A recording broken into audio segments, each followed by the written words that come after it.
నమస్తే. నిన్న Moinabad farm house ఘటనలో పైలట్ రోహిత్ రెడ్డి ఫామ్ హౌస్లో అసలు ఏం జరిగింది? ఎవరో తెచ్చిన డ్రగ్స్ని వీళ్ళు సేవించారా? వీళ్ళకి తెలియకుండానే ఆ వ్యక్తి డ్రగ్స్ తీసుకొచ్చాడా? లేదు అసలు జరిగిన ఆ మీటింగ్ అంతా డ్రగ్స్ బిజినెస్ కోసం ఏమైనా జరిగిందా? దేశవ్యాప్తంగా డ్రగ్స్ ఎట్లా సప్లై చేయాలి ఏంటి అన్న దాంట్లో కీలకమైన ఈ వ్యక్తులంతా పాల్గొని అందులో ముందు నుంచి ఉన్న వీళ్ళంతా అంటే ఒకవేళ ఇన్వెస్టిగేషన్లో ఇదంతా తేలాలి. సో ఆ బిజినెస్ ఏమైనా చేసే ప్రయత్నం ఏమైనా జరిగిందా? ఇది పొలిటికల్ సర్కిల్స్లో జర్నలిస్ట్ ఫీల్డ్లో చాలా వేగంగా జరుగుతున్న చర్చ. అండ్ రోహిత్ రెడ్డి ఎవరు అసలు? రోహిత్ రెడ్డి చుట్టూ ఇన్ని వివాదాలు ఎందుకు చుట్టుముట్టినాయి? గతంలో Bengaluru drugs case and cinema నిర్మాత ఇక్కడి నుంచి చాలామంది రియల్ ఎస్టేట్ వ్యాపారం దుబాయ్లో చేస్తున్నారు. సో వాళ్ళందరికీ కేంద్ర బిందువుగా ఉండి పనిచేసిన కేదార్ అనే వ్యక్తి దుబాయ్లో చనిపోవడం. సో ఇవన్నీ రోహిత్ రెడ్డి చుట్టే తిరిగినాయి. రోహిత్ రెడ్డి కూడా గతంలో దుబాయ్లో ఉన్నాడు అన్న ఆరోపణలు వచ్చినప్పుడు లేదు నేను హైదరాబాద్లోనే ఉన్నా, నా మీద తప్పుడు ప్రచారం జరుగుతుందని నాకే డైరెక్ట్గా ఫోన్ చేసిండు. తీరా అక్కడికి వెళ్ళి చూస్తే రోహిత్ రెడ్డి అక్కడ లేడు. సో ఇట్లా ప్రతిదీ వివాదమే. అండ్ అన్నిటికంటే కీలకమైంది మొయినాబాద్ ఫామ్ హౌస్ కేసు 2023లో ఏమో జరిగినట్టుంది. 2022లో జరిగింది ఎమ్మెల్యేల కొనుగోలు కేసుకు సంబంధించి. సో దాంట్లో కూడా ప్రధానంగా సీసీ కెమెరాలు పెట్టించి స్టింగ్ ఆపరేషన్ చేయించిన దాంట్లో కేసీఆర్కి ముందు నుండి నడిపించింది, ఈ టోటల్ ఎపిసోడ్ నడిపించింది రోహిత్ రెడ్డి. సో మాట్లాడదాం. ప్రస్తుతానికైతే తను జైల్లో ఉన్నాడు. అసలు ఈ కేసు ఎంతవరకు ముందుకెళ్ళే అవకాశం ఉంది? ఒక ఆయనకేమో స్టేషన్ బెయిల్ ఇచ్చారు, ఈయనేమో రిమాండ్ చేశారు, ఇంకా ఒకరిద్దరిని వదిలేసిరన్న వార్తలు వస్తున్నాయి. అసలు ఏం జరుగుతున్నది మాట్లాడదాం. నా ముందు ఈ అన్ని అంశాలు తెలిసిన వ్యక్తి కావాలి. రోహిత్ రెడ్డి అంటే ఎవరో తెలిసిన వ్యక్తి కావాలి. దాదాపు 18 సంవత్సరాల పాటు రోహిత్ రెడ్డి దగ్గరే ఉండి 13 ఏళ్ళు రోహిత్ రెడ్డి ఎమ్మెల్యే కావడానికి కష్టపడ్డ, గతంలో బీజేపీలో ఉండే, ఇప్పుడు ప్రస్తుతం కొంత కాంగ్రెస్కి దగ్గరగా పనిచేస్తున్నారు. గ్రంథాలయ కమిటీ చైర్మన్గా కూడా ఆయన వ్యవహరించడం జరిగింది, పనిచేశారు. సో ఆయన మురళీ గౌడ్ గారు తాండూరులో, ఆయన అందరికీ తెలిసిన వ్యక్తి. అన్న నమస్తే. నమస్తే. యా. సో మీకు బాగా తెలుసు రోహిత్ రెడ్డి గురించి అని మిమ్మల్ని పిలిపించడం జరిగింది. చాలా సోర్స్ ఉన్నది, చాలా బాగా తెలుసు అన్న. ఆయన అడుగు తీసి అడిగేస్తే మీకు ఇన్ఫర్మేషన్ ఉంటుంది, అంతే కదా? ఉండేది బై డిఫాల్ట్ ఉంటుంది కూడా. అంతేనా? ఖచ్చితంగా. సో ఇప్పుడు ఈ ఫామ్ హౌస్ కేసు వ్యవహారం కూడా మీరే బయట పెట్టిర్రు, మీరిచ్చిన సోర్స్ ద్వారానే, ఇన్ఫర్మేషన్ ద్వారానే పోలీసులు ఈగల్ టీం అక్కడికి వెళ్ళిందని కూడా చర్చ జరుగుతున్నది. తప్పుడు సమాచారం. ఓకే, తప్పుడు సమాచారం, పూర్తిగా తప్పుడు. ఓకే.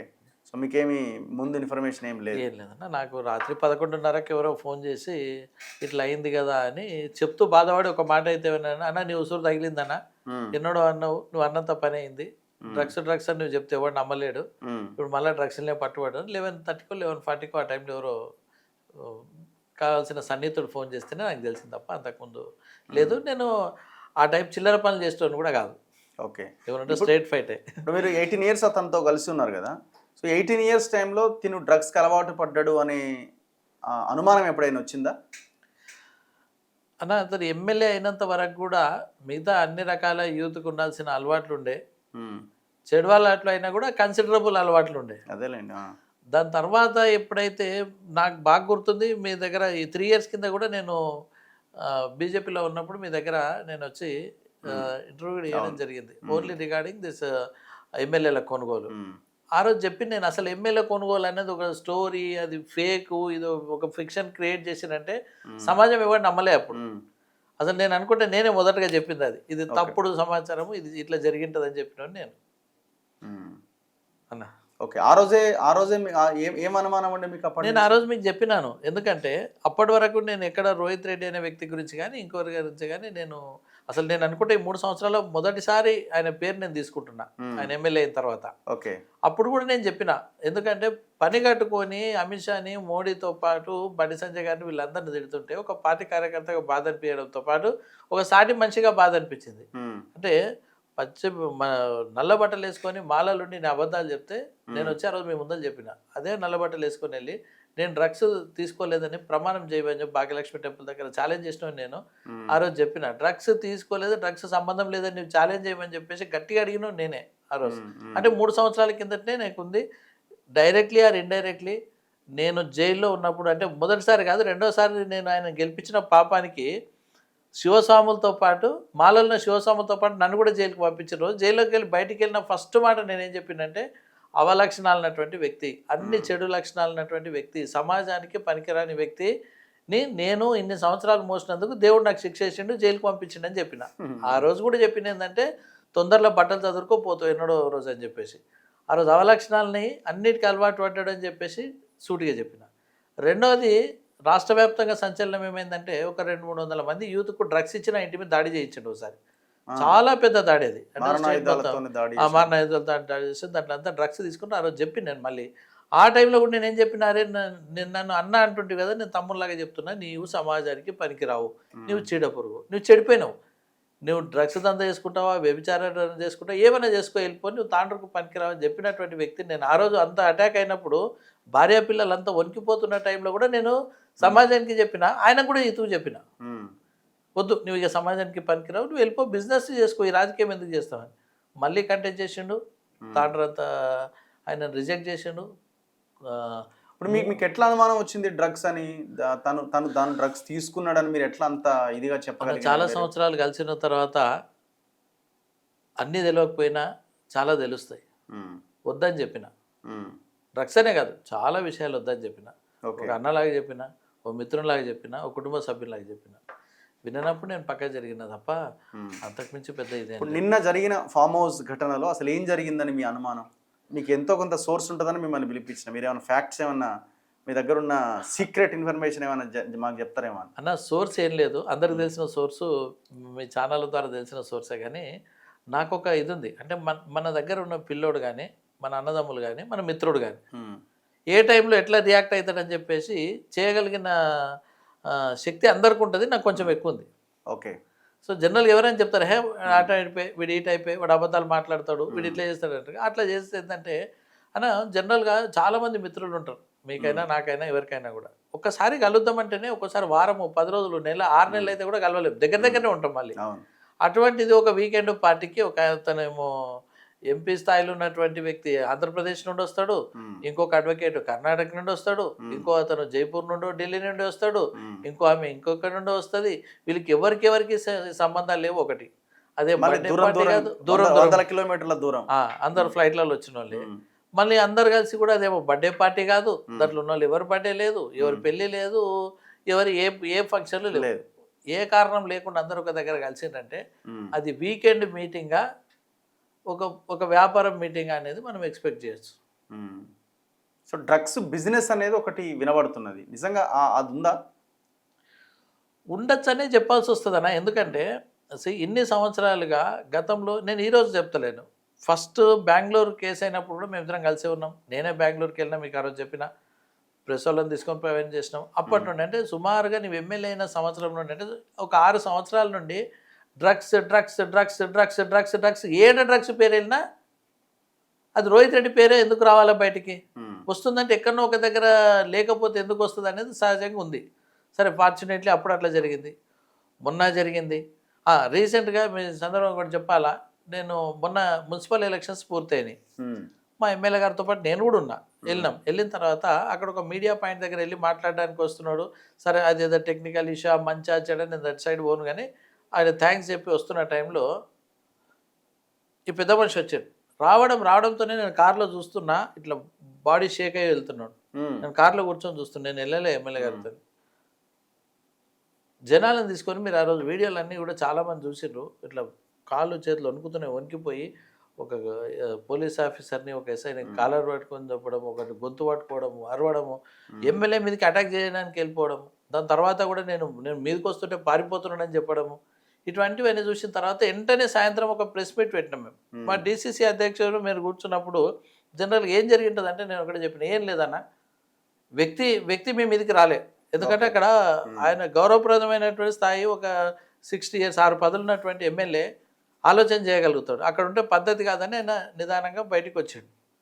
ఆ టైంలో ఎందుకు ఇట్లా చేసిండు అని అంటే, డెఫినెట్గా ఆయన కాదు, ఇంకో మనిషి లోపల నుండి చేసిండొచ్చు అని అన్నా నేను. అదే దాన్ని ఆ రోజు ఛాలెంజ్ చేసిండు మా డీసీసీ ప్రెసిడెంట్. చెప్పిండు, ఇప్పటికిప్పుడు డిఐజీ వస్తారా, డీజీపీ వస్తారా, లేకపోతే ఎస్పీ వస్తారా, లోకల్ సీఏ వస్తారా, మాకు సంబంధం లేదు, మేము ఆ కౌంటింగ్ సెంటర్ దగ్గర అల్లర్లో ఉన్న మేము ఉమ్, ఆ సదరు అవతలి వ్యక్తికి సంబంధించిన 5-6 మందిని బ్రీత్ అనలైజర్ పెట్టండి, తాగినరా, డ్రగ్స్ ఉన్నారా ఇప్పుడు చెక్ చేయండి అనగానే గంటకే ఫోన్ స్విచ్ ఆఫ్, జంప్, 7 రోజుల తర్వాత బెయిల్ ఏదో తీసుకొని వచ్చారు. ఉమ్.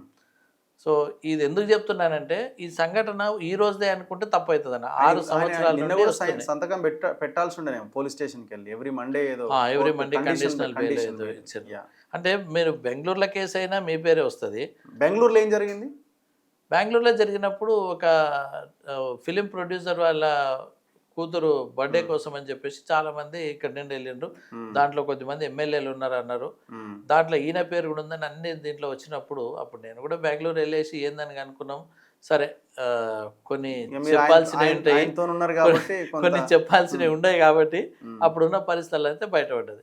అయితే నిన్నటికి డ్రగ్స్కి ఏం సంబంధం అంటే అప్పుడు మొదటిసారి ఏదైతే డ్రగ్స్ కలకలమైనప్పుడు కానీ బెంగళూరులో కానీ దాని తర్వాత అయినాయి కానీ వరుసగా తీసుకుంటూ వస్తే ఎక్కడ డ్రగ్స్ వస్తే ఒక పేరు వచ్చినప్పుడు ఆబ్వియస్గా మంచి కనుమరావడంలో అయితే తప్పు లేదని నేను అనుకుంటున్నాను. ఉమ్.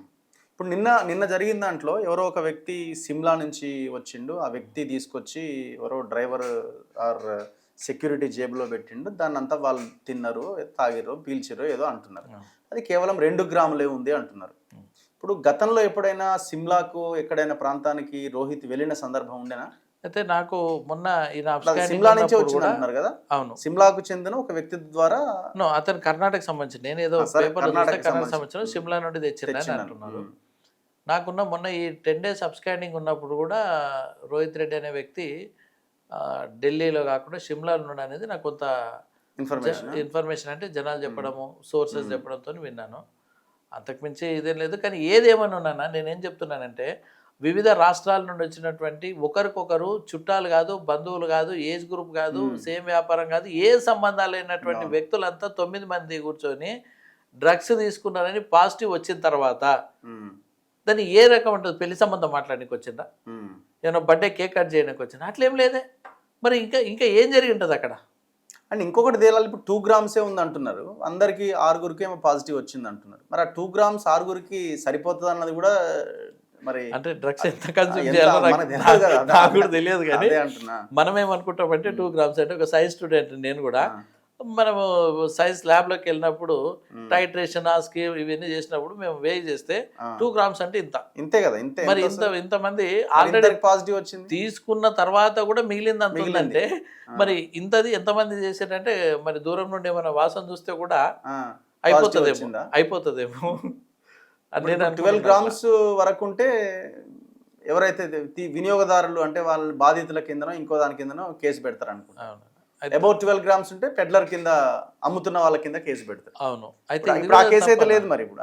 అంటే నాకు కూడా ఏంటంటే సరే చట్టంలో ఇప్పుడు అవన్నీ కూడా మన ఐపీసీ సిఆర్పిసి అవన్నీ ఇప్పుడు 1850 చేసినాయి కాబట్టి కన్జ్యూమ్ చేసినోడు విక్టిమ్ కింద బాధితుని కింద చూసే కల్చర్ అయితే ఇది ఖచ్చితంగా రాష్ట్ర ప్రభుత్వం కానీ మార్చాల్సిందే ఖచ్చితంగా. ఇది ఘోరం అన్న. ఎందుకంటే తీసుకున్న వ్యక్తిని మొదటిసారి తీసుకుంటే ఎగ్జామ్షన్, ఇంతకంటే దారుణమైంది ఏం లేదు. అంటే అమ్మినది తప్పు కానీ డ్రగ్స్ తీసుకున్నది తప్పు కాదనేది అయితే ఈ చట్టం అయితే 100% మారవలసిందే అన్న. నేను కూడా ముఖ్యమంత్రి గారు కానీ రాష్ట్ర మొదటిసారి తీసుకుంది కాబట్టి నీకు ఎగ్జామ్షన్ ఇంకా మొదటిసారి దొరికితే దొంగ. మరి ఇప్పుడు దొరికింది కదా, మొదటిసారి కదా దొరికింది. అదే అందుకే ఎగ్జామ్షన్ ప్రకారం ఎగ్జామ్షనే కదా. ఇప్పుడే ఏదో న్యూస్ చూస్తే ఏంటంటే వెపన్ కేసులో ఆయనని అరెస్ట్ చేసిర్రు అన్నారు తప్ప పాప అమాయకుడే అని చెప్తున్నారు మొదటిసారి కాబట్టి ఎగ్జామ్షన్.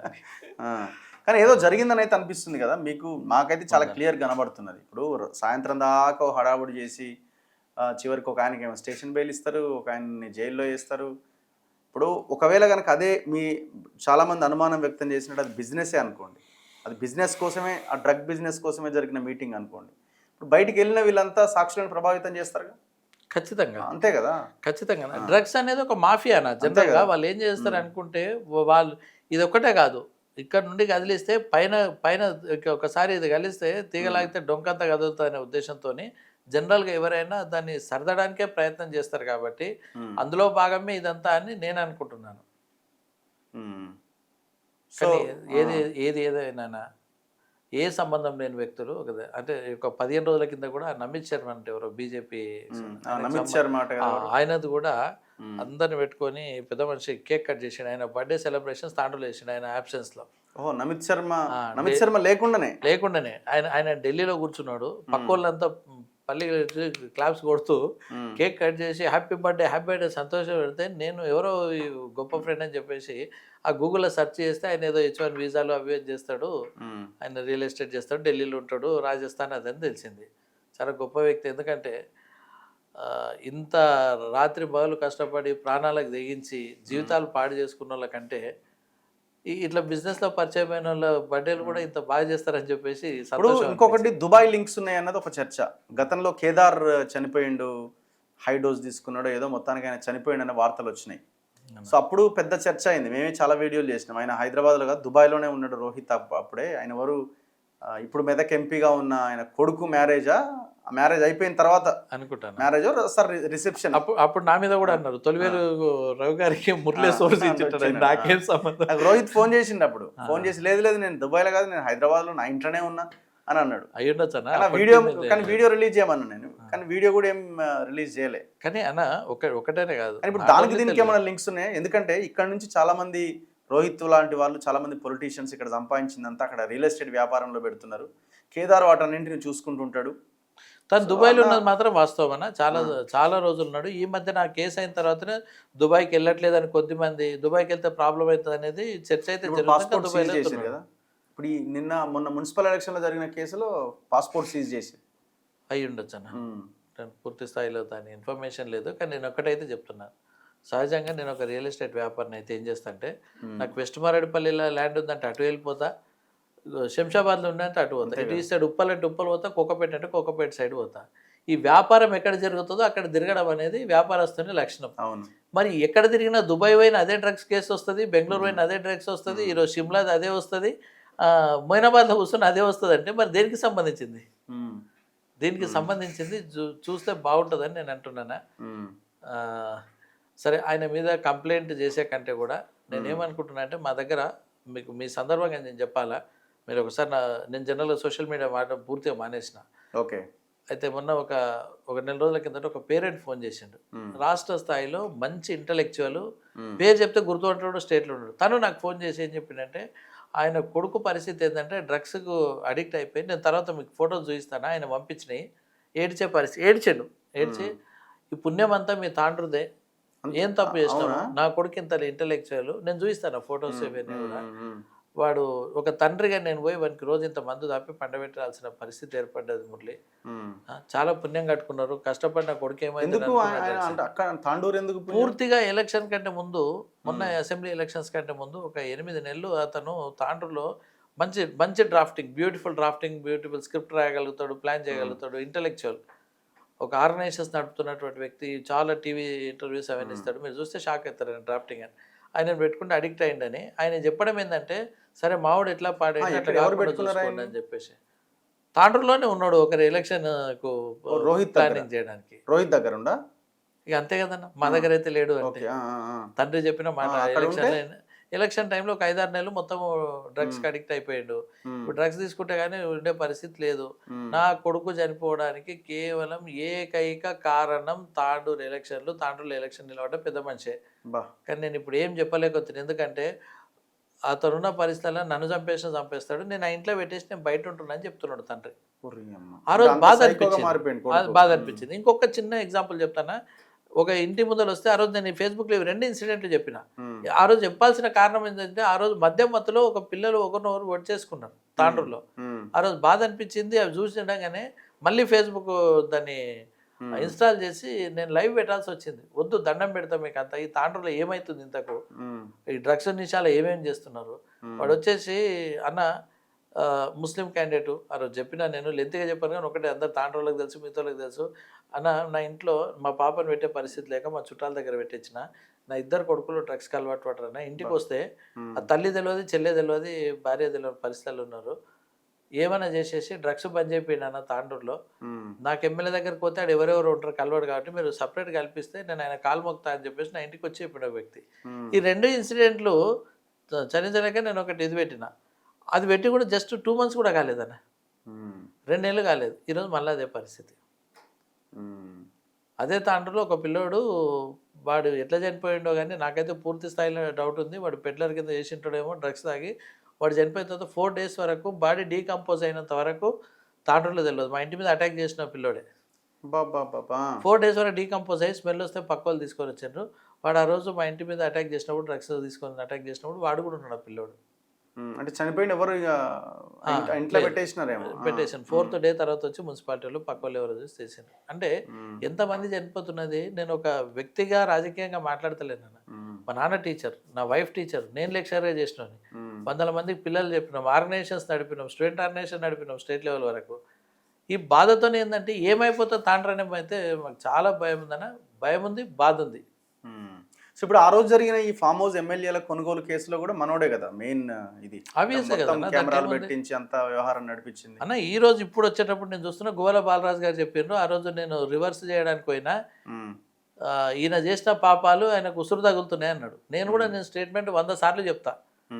నాకన్నా కూడా నా చిన్న పిల్లలు, మా తమ్ముని పిల్లలు, మా అమ్మ నాన్న ఏజ్డ్ 70 years ప్లస్ ఉన్న వాళ్ళ ఆ రోజు పరిస్థితి ఈ రోజు అటు కూడా ఆ ప్రెజర్లకు వెళ్ళి తట్టుకోవట్లేరు. కాబట్టి మా అమ్మ నాన్న ఉసురు, మా భార్య పిల్లలు ఉసురు, మా తమ్ముళ్ళ పిల్లలు ఉసురు అయితే తగులుతుంది, పోతావురా బాబు అని చెప్పి నేను ఓపెన్గా చాలాసార్లు చెప్పిన, ఇప్పుడు కూడా చెప్తున్నా. మీరు ఆయన నందకుమార్ కూడా అదే అంటున్నారు. నందకుమార్ది కూడా అంతే కదా. ఆయన ఇల్లు సంసారం అంతా బయట వేసేసి ఈరోజు వేరే వీక్ గుండె అయితే నందకుమార్కు నేను అనుకుంటా ఒక కాదన్నా 2 గుండెలున్నాయి. అందరికి ఒకటి ఉంటాయి, నాకు 2 ఉన్నట్టున్నాయి. ఈరోజు తట్టుకున్నాడు. వేరేడైతే సూసైడ్ చేసుకొని చనిపోవాలి. నా పరిస్థితి కూడా అంతే. చాలా ఆర్థికంగా నష్టంగా చేసిన, రాజకీయంగా నష్టం చేసిన, నన్ను జైలు వేసిన, ఇంటి మీద దాడులు చేసిన, మళ్ళీ ఇంటి ముందర ఇల్లు కట్టుకొని ఉన్నా. నా ఇల్లు నేను తీసుకొని ఇల్లు కట్టుకోవాలనుకున్న ప్లాటు బహిరంగంగా తాండ్రందరికీ తెలుసు, కబ్జా చేసి ఆఫీస్ కట్టుకుంటే కూడా నేను అక్కడనే ఉన్నా ఇంటి ముందర. నాకు ఆయన ఇంటికి ఒక హార్డ్లీ ఒక 100 meters 50 meters. కానీ ఓన్లీ ఈయన బీఆర్ఎస్లో ఇండివిజువల్గానే ఉండేటోడా? వేరే లీడర్లు రావడం పోవడం, ఈయనతో కలిసి ఉన్న వాళ్ళ లీడర్ కూడా చాలా మంది ఉన్నారా?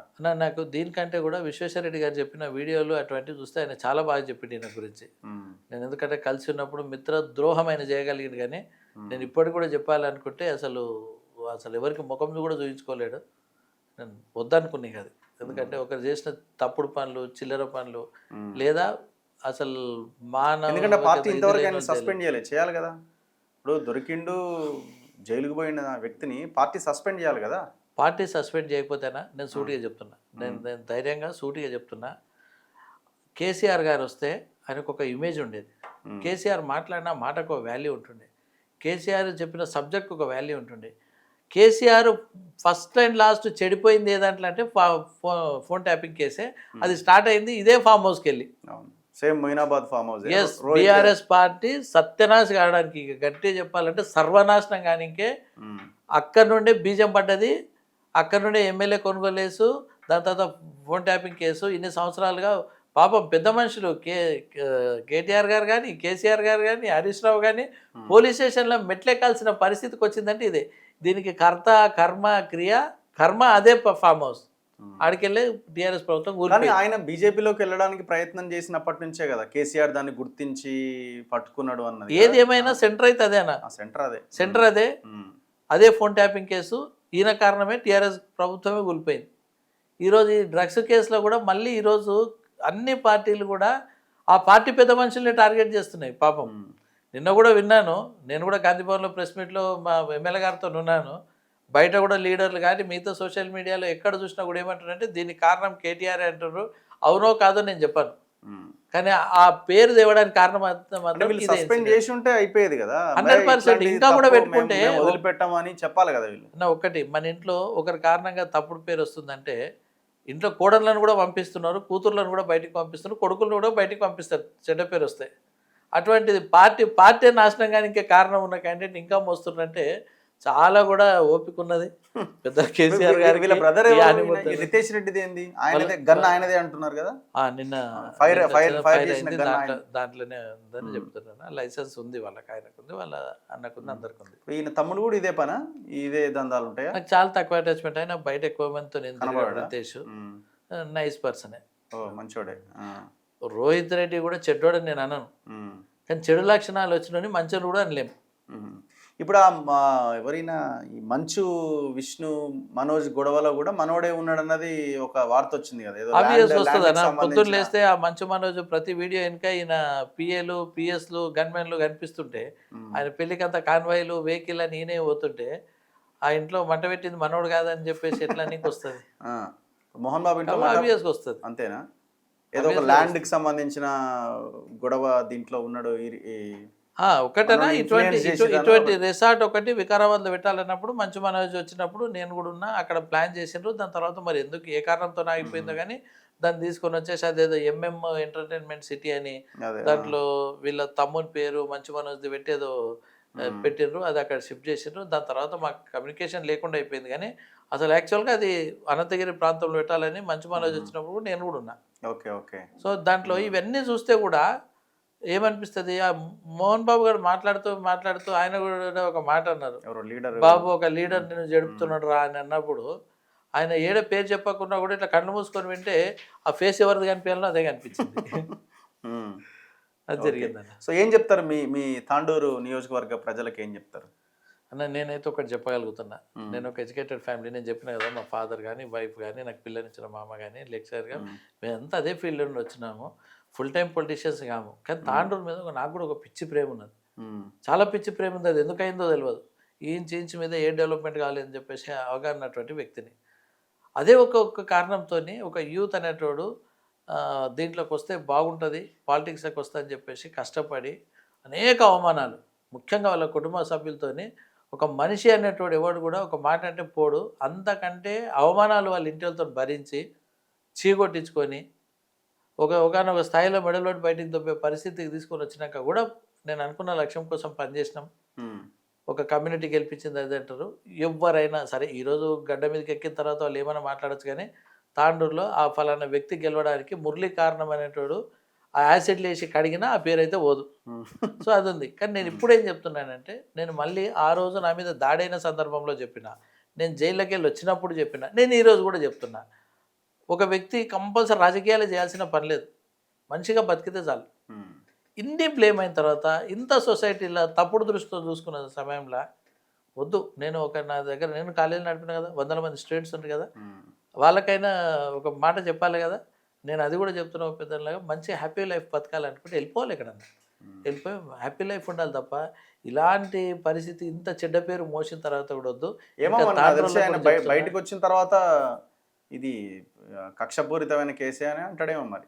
కామన్గా అంటారు, అది రొటీన్ డైలాగే. కానీ నేను ఇంకా తాండ్రోళ్ళకు కూడా చెప్తున్నా, అయ్యా నేను క్షమించమని చాలాసార్లు అడిగిన. మీ ఛానల్ ఇంటర్వ్యూలో కూడా నేను చెప్పిన, మిగతా దగ్గర కూడా చెప్పిన, నేను చాలా తప్పు చేసిన. అంటే నాకు వేరే వాళ్ళు అడిగినప్పుడు నువ్వే కదా అంటగట్టినావు, నిన్న ఒక పెద్ద మనిషి నువ్వే తాండ్రుకు తెచ్చి దరిద్రం అంటగట్టినావు అని. కరెక్టే, కానీ కొడుకును కన్నప్పుడు ఎవడు కూడా నా కొడుకు డాక్టర్ అవుతాడు, ఇంజనీర్ అవుతాడు అనుకుంటారు, కానీ తాగుతాడు, లంగ అవుతాడు, డ్రగ్స్ తింటాడు ఎవడ తండ్రి అనుకుంటాడా? నా పరిస్థితి కూడా అదే. ఆ రోజు నేను ఒక అన్న ప్లేస్తున్నావు, తండ్రి ప్లేస్తున్నా, కాబట్టి తప్పైందని చెప్తున్నా.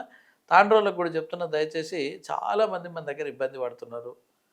ఇక చెడ్డ పేరు వద్దు. తాండూరులో ఏ చెడ్డ పేరు వచ్చినా మళ్ళీ అది అటు ఇటు తాండూరుకు వచ్చింది. తాండూరుకు మంచి పేరున్నది, రెండవ దుబాయ్ అని. కాబట్టి నేను మీ వేదిక కూడా చెప్తున్నానా, నిన్నటైన సంఘటన కానీ గతంలో అయిన సంఘటనలో నాకేం సంబంధం లేదు. ఆయన వ్యక్తిత్వమే అటువంటిది. ఒకసారి మనిషి ఒక దాంట్లోకి వెళ్ళి వచ్చేదో బయటికి రావడం కష్టం, కానీ బయటికి వచ్చేసి ఆయన భార్య పిల్లలతోని ఫ్యామిలీతోని మంచిగా ఉండి మంచి లైఫ్ ఉండాలంటే ఈ ప్రాంతంలో వదిలిపెట్టి వెళ్ళిపోయింది అనుకోండి, బాగుంటుందేమో. తాండ్రు బాగుంటుంది, ఆయన బాగుంటుంది అని అయితే నేను కోరుతున్నాను. ఎనీవే థ్యాంక్ యూ అన్న, థ్యాంక్ యూ వెరీ మచ్. నమస్కారం. చూద్దాం మరి ఆయన బయటకు వచ్చాక ఏం డెసిషన్ తీసుకుంటాడు, ఇంకా ఇదే దందా కొనసాగిస్తాడా అన్నది. ఏదేమైనా కేసు అయితే నిష్పక్షపాతంగా ట్రాన్స్పరెంట్గా విచారణ జరగాల్సిన అవసరం ఉంది. చాలా పెద్ద కేసు ఇది, ప్రజల జీవితాలకు సంబంధించిన కేసు ఇది, భవిష్యత్ తరాల జీవితాలకు సంబంధించిన కేసు ఇది. చూద్దాం మరి ఏం జరుగుతుంది అన్నది. చూస్తూనే ఉండండి మన తొలి వెలుగు.